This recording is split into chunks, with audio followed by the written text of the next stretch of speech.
You gotta respect this car. You have to give this car respect. This thing is a handful.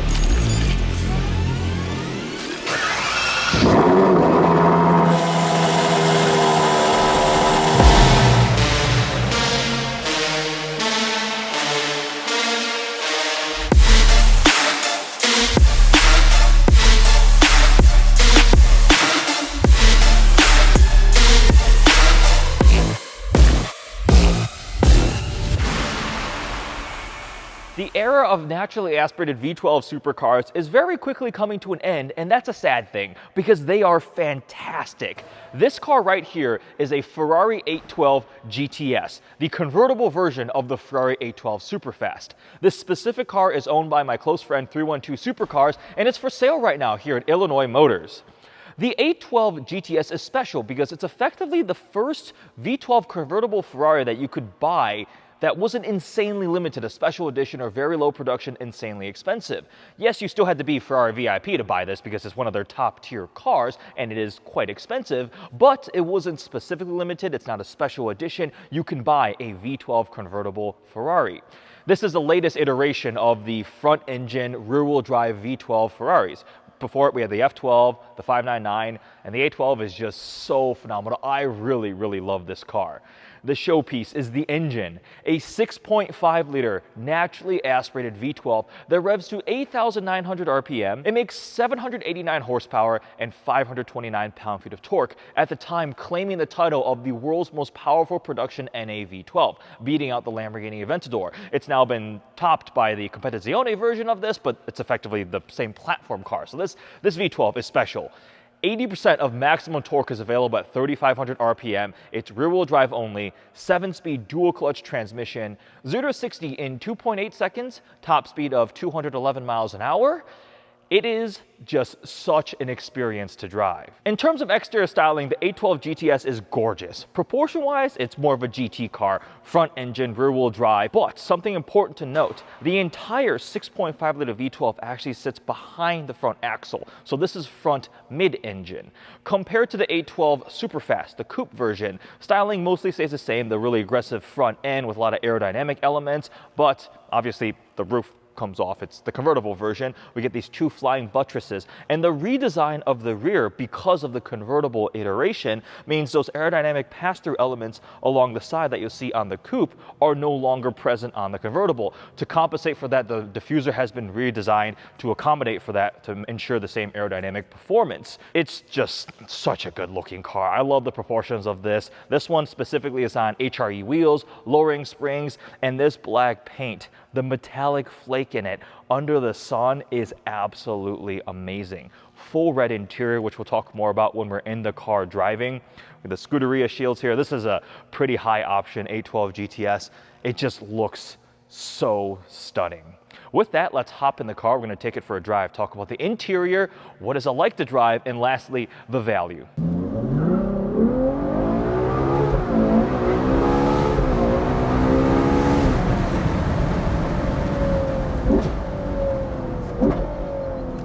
Listen to those downshifts! Holy crap. So we're on the road now. Let's talk about the interior of the 812 GTS. It's very nice, obviously, right? A lot of leather. This has effectively every single extended red leather option you can get on the 812 GTS. And then every single carbon fiber option is also checked on this car. Ergonomically, space-wise, Ferraris have always been able to beat out the Lamborghinis. Even at my height, 6'3", like I fit very comfortably in the 812. Visibility is great, headroom, legroom, everything is so much better than like an Aventador. So from that regard, this is a fantastic daily drivable supercar.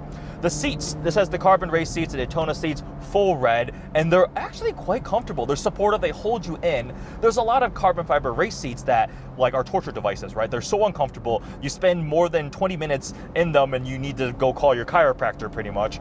These, we took out on a road trip. from Chicago to Indianapolis for the Indy 500. We took the A12 GTS, and it was fantastic, pretty comfortable. Technology is not the strongest suit in terms of interior like infotainment. We have the center tachometer, analog tachometer, right in the middle with the silver finish, which is gorgeous, and then 2 digital screens on either side. They're not the most intuitive to use. They're not the most functional or feature friendly or things like that, but they're there. And then we have the passenger screen option, which is really cool. It's been very much improved from the F12, so much nicer graphics, more features. It shows tachometer, speedometer, and also it can have other functions too. That's just a really cool touch on the interior for the passenger, because again, no center infotainment. They kind of just watch that A12 GTS badge above that. Carbon fiber center tunnel here, carbon fiber everything. The steering wheel on modern Ferraris also does pretty much all the controls. So it's all red leather with the silver white stitching, carbon fiber trim, and the LED shift lights. So that's, to me, one of the most important options to get on a modern day Ferrari. Get the carbon fiber steering wheel with the shift lights, because it's so nice. And then it has all the buttons that control pretty much everything. We have this switch here called the Manatino or something.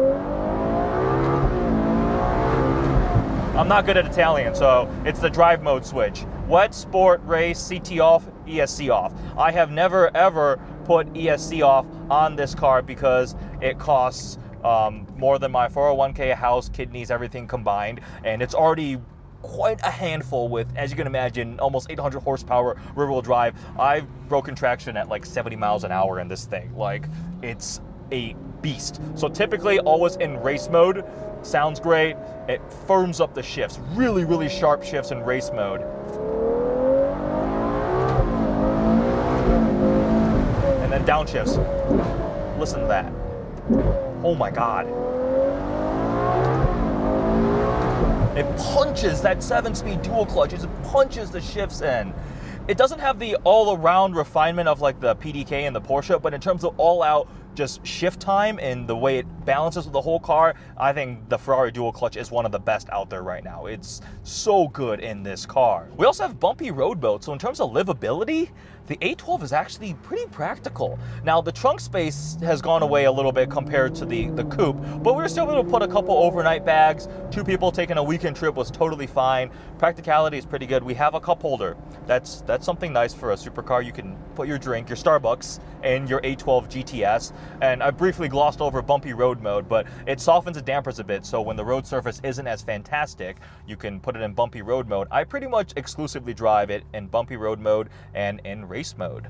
Steering wheel has start-stop button, turn signals. We got these 2 fixed carbon fiber paddle shifters. Perfectly positioned right on the steering column there. They're fixed behind the steering wheel. And just, oh my gosh.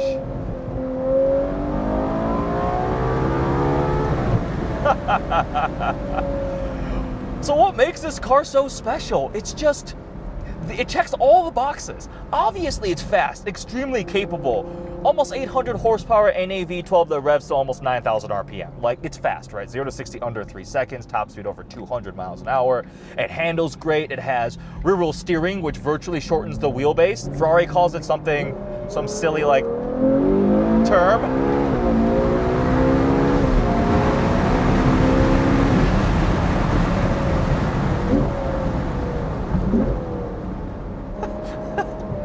Sorry, this car just left me speechless for a moment. It's livable all around. The top down truly just enhances the experience. The A12 Superfast is already one of my favorite cars. That is amazing. But being able to put the top down just enhances the drama, the sound. You can feel the wind in your hair, the sun on your face. You can put the top up if you want in 14 seconds, up or down in 14 seconds, up to, I believe, just under 30 miles an hour. It's like 45 kilometers an hour. You can do it while rolling. So it does that really well. It looks so good. The proportions, it looks exotic, it looks expensive. And I just think this checks all the boxes. It's such a special car all around.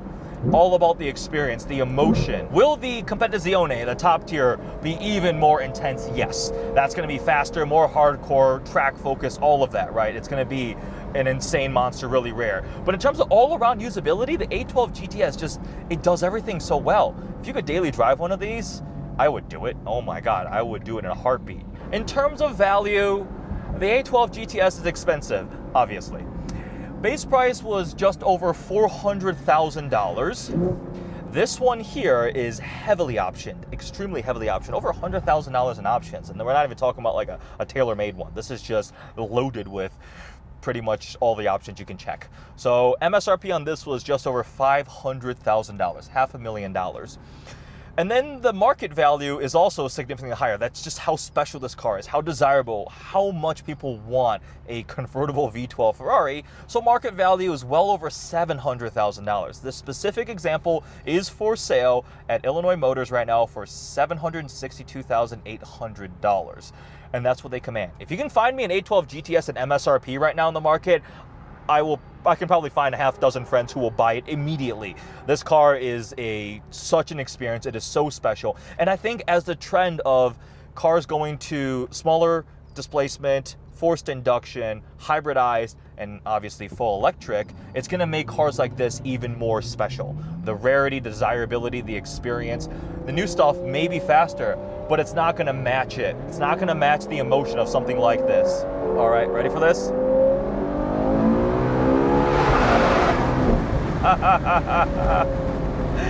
Oh my gosh. Oh my gosh. So in terms of value, like, it's hard to justify a car that's $500,000 to $700,000. That is a unfathomable amount of money for a car. But if you have it, this is just, it's hard to match it. An Aventador SV, SVJ can bring even more drama, the absurdity. That thing looks like a wedge, right? That'll probably turn more heads, get more attention, but it's not as comfortable, not as ergonomically friendly, not as spacious. And the Ferrari V12 has a very different sound and experience of power delivery compared to the Lamborghini V12. They're both amazing in their own ways.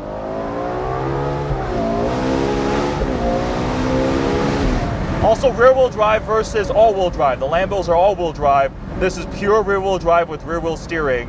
It's impossible to be sad driving an 812 GTS. I always have this big stupid grin on my face. And it's addicting. It's so good. Taking it on a couple little curvy roads, and again, even though it's almost 2 tons, it handles its weights pretty well. The fact that it's front mid-engine means that the weight balance is still pretty good. Again, it feels very different from a mid-engine like 488 or F8 or 458. The balance and the way it, even just looking out of the cabin, is very, very different personality. But the fact that this can go from just ridiculous canyon carving V12 monster to comfortable cruiser for a road trip or a night out to dinner. The top can go down, the soundtrack, perfect, absolutely perfect. I have a soft spot for naturally aspirated high revving engines, right? My personal cars, a Shelby GT350R and an R8 V10. For the money both of those go for, there are faster competitors. For the Shelby, you could get a Camaro ZL1 with a supercharged V8 that makes like 150 more horsepower. For the R8, a 911 Turbo S, AMG GTR, even something like a Nissan GTR, right? It's gonna be faster in a straight line, make way more power, but it's the emotion, the rawness of the power delivery, how linear it feels, the sound. To me, that's what the automotive experience draws me into, just the experience of driving it. And the 812 checks those boxes for sure.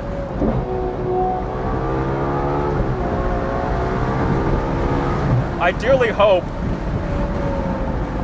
the microphone is able to convey the sound and feeling of this car, and the cameras. Wow!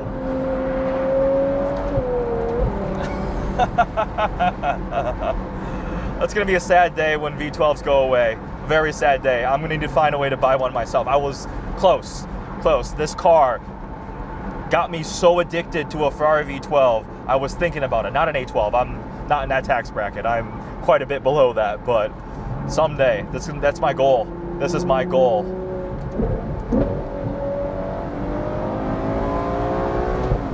I'm genuinely quite sad that Mike has decided to sell this car. Obviously, I failed to convince him to keep it because it is for sale right now at Illinois Motors. That there are other exciting things coming to the 312 Supercars collection, but secretly I'm hoping it doesn't sell because then it'll probably stick around. But whoever buys this car is going to seriously enjoy it. It's so special, and the spec is gorgeous. This black paint in the sun, the metallic flake, is unlike any other black paint I've seen. I mean, it's Ferrari paint, right? It probably costs as much as my car. And the interior of all this red leather is a stunning spec. It turns heads, the finest, the pinnacle of what Ferrari Italian engineering has produced. I hope you guys enjoyed watching this video. I certainly enjoyed driving it and making it, obviously. Make sure you follow 312 Supercars. There's a lot of cool stuff coming on their channel and accounts, garage, all of that type of stuff. And then for sale with Illinois Motors, you can find all the details. Illinois Motors has it. They also have some pretty awesome stuff in inventory too. Aventador SV, some really clean. There's a Viper Carbon Edition with like 1,000 miles on it. And the A12 GTS. Thanks for watching. Appreciate it, guys.